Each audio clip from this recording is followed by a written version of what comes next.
Good afternoon. We are just us. This is our team. I'm Suki. I use she, her pronouns. I'm Lexi. I use she, her pronouns. I'm Olivia. My pronouns are she, her. Irene, she, her. Ruby, my pronouns are she, her. I'm Grace, pronoun she, her. Our campaign is to promote body confidence and targeted at young people more. And to share awareness about the consequences, for example, eating disorders, bad mental health, etc. And it's definitely not talked as much as it should be, especially in school, which I think it should. So, yeah. We're doing this because social media is a big part of our lives, and being surrounded by lots of beautiful people, we can find ourselves comparing ourselves to others. And eating disorders are on the rise, and more people are uncomfortable in their own skin. We want to celebrate differences and raise awareness for mental health issues that are caused by this toxic culture and make people aware of real bodies.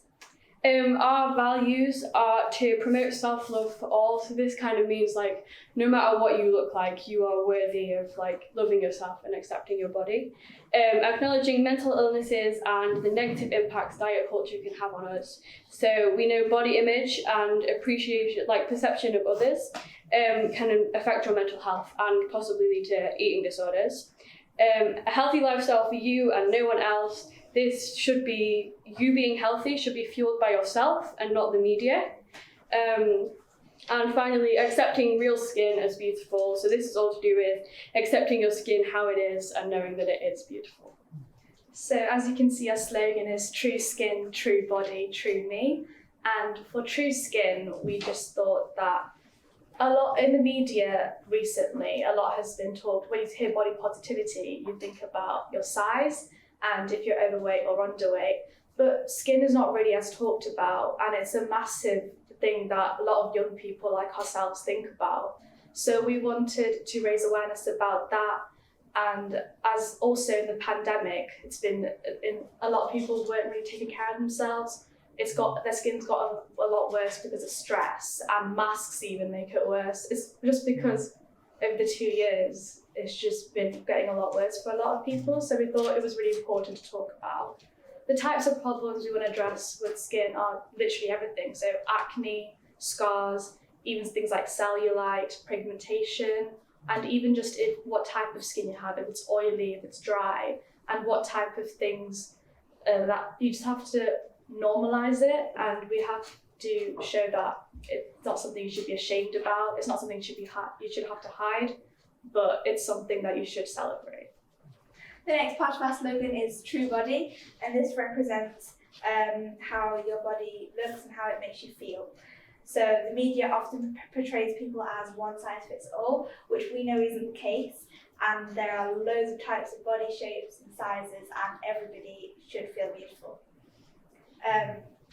Even when the media does give examples of plus-sized people, it's often you can only be curvy in certain areas, such as the hips.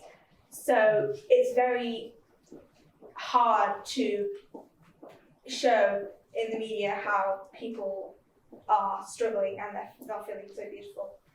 Magazines often use heavy filters and Photoshop to enhance people, which makes the youth have unrealistic views about how they should look and how their bodies should feel. Also, body hair is natural and it's beautiful. However, it's often we're told to shave or we're told to get rid of it. So we should embrace it, and it's a natural thing. So since the pandemic started, it's been really evident that our physical health and well-being impacts our mental health and well-being quite a lot. And I think because people have been stuck indoors, if they used to go to the gym or they used to go for a run or walking their dog and they aren't able to do that, actually looking after your physical health has deteriorated, which means that kind of eating disorders and mental health issues have been more on the rise. So we searched up some facts about kind of eating disorders and mental health illnesses. So in 2019, the national statistics reported that 36 people died from conditions like anorexia. However, further study shows that the annual death could actually be more like 1,860 people a year, which shows how unknown it is if you think it's only 36 people in contrast. Furthermore, we kind of researched about kind of men and eating disorders, because we feel like with body shape and kind of self-consciousness, it's always allocated to women and how they look and wearing makeup and dressing up nice and everything. So data analysis by The Guardian shows a huge rise in the number of men experiencing eating disorders, and NHS digital data shows how male eating disorder cases rose from 911 in 2016 to 1,825 in 2020, which was when the pandemic started. This brings on the final part of our slogan, True Me. So kind of True Me is about respecting yourself, treating yourself with dignity and self-love, but also to other people. Because if you're only doing it to yourself, then you're not supporting the cause properly. We've also established a social media account to spread our message further. We chose to do social media on Instagram because we feel that the kind of targeted age group we have of kind of around 11 to 18, so kind of in schools, use the Instagram most. So we would be able to reach out to them more easily.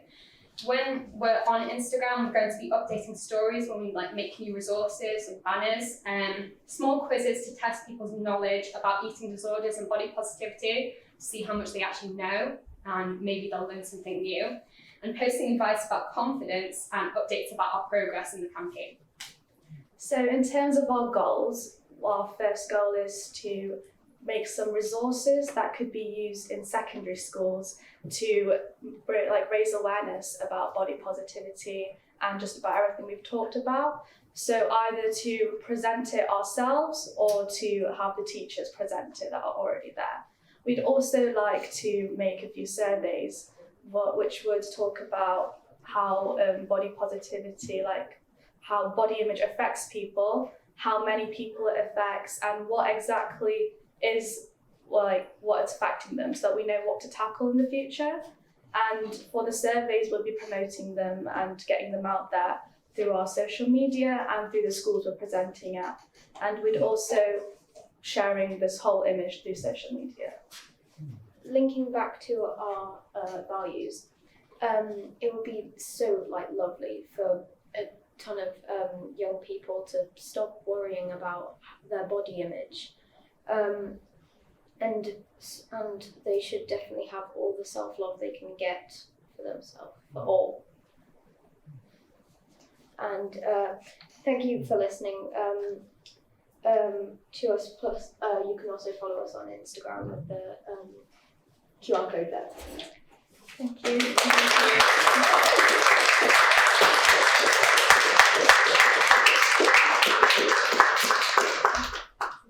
Does anyone have any questions? If you guys are happy with the question, yes. Firstly, well done. I thought you all did such a good job there, because it's quite nerve-wracking, isn't it, to stand up and talk to a room full of people. You were all really confident, you spoke really clearly, you all had a good slot each, and I thought you could tell you worked really hard on that, so well done. You should be really proud of yourself. And I just wondered, when you're all in different schools, does it get talked about in school? What resources are used in school currently? In terms of body positivity, what kind of, do they do assemblies on it? Is there classes on it? What's the education like? And presumably you guys must think it's not good enough. Yeah, I've never experienced any lessons or assemblies on it. Really? That's been interesting. Same for me. There's been no talk of it at all in Really? school. Because of the pandemic, we were supposed to have a topic on taking care of yourself. However, due to online lessons, they completely skipped over that topic, and I'm currently really working hard in my specific school to try and bring that topic back. However, it's not being listened to, and we've not covered anything to do with that. And we've checked the curriculum, and it's not in depth enough. It talks about anxiety and anorexia just in minor detail, but that's it. That's really interesting. Thank you. I was curious to know about the eating disorder statistics. There's quite a big gap between the 36 and 1,000 something. I was just wondering where that larger figure came from. Where did you get that We're kind of researching on, BBC and using The Guardian, so using websites we knew we could trust for information. I suppose it's probably due to eating disorders and stuff not actually being reported and not going in and searching for help, because I think, you always assume it's going to be somebody who's really skinny who has anorexia and really struggles with eating, but that could be literally anybody. And I think some people take it as, because of Instagram and everything, trying to look their best, they will just do it as almost like a diet, but it's not, healthy, and just won't research, go in and actually try to get some help for that because they don't think they need to. So you think a lot of people have died, but they've never been treated for their condition. Also, eating disorders, they come with a lot of mental health issues, to anxiety or depression, because of the eating disorder, because of what they're going through. So it may not be like malnutrition, it may not be purely because of what they're not eating, it might be how they feel, how their mental health is declining. Thank you. Well done. I don't know if there's so much, but it's brilliant. Like, it's really lovely to come and see this. I kind of work with Ellie, but don't get to come and see some of this so much. So it was brilliant, great presentation, and love the values there. Absolutely love the self-love and the beautiful goal. We're currently actually updating our website at the moment, and we're going to have a really interactive space that's got loads of different resources, like for young people to tap into. And it was just an ask really that if you kind of get together and develop anything, whether we might be able to pop some of that on there to kind of have a wider reach, because I think what you're developing would be great, and anything that we can do to support would be brilliant. Thank you. Well done. I think Matt at the back has a question. You said the age range, the target audience was 12 to 18 or 12 to 20? 11 to 18, just. How important do you think it is that people learn to look their bodies young? Do you think that helps them as they get older? Do you think it's easier to learn that when you're younger? Well, we chose 11 to 18 first of all because it's around our age group and we're like in school, so we could actually talk to people about it. But also that kind of age group, growing up in a world full of social media and constantly following like celebrities and stuff and seeing how they look, their skin, their body type, and etc. I think that if we kind of tackle that early and talk to people more about it and try to break down their kind of worries about their body type early, then it will help them as they get older, because the statistics about kind of adults and like men and stuff and in the future actually struggling with eating disorders or how their body looks, if you can prevent that earlier in kind of teenage years, then you can help them later down the line.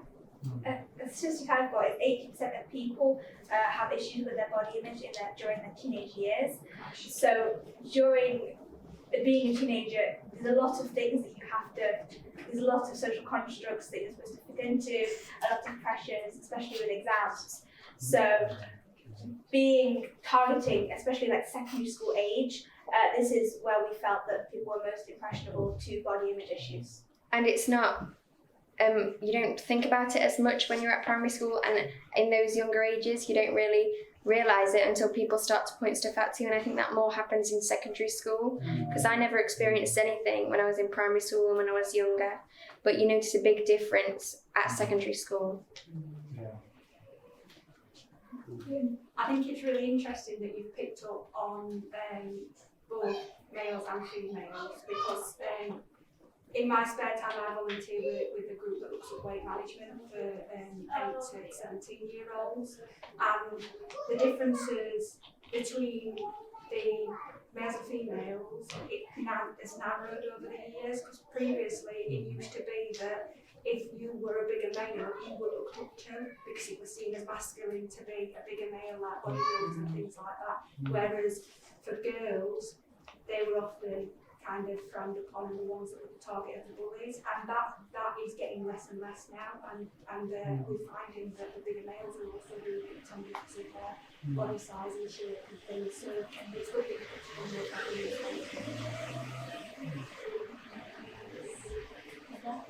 that.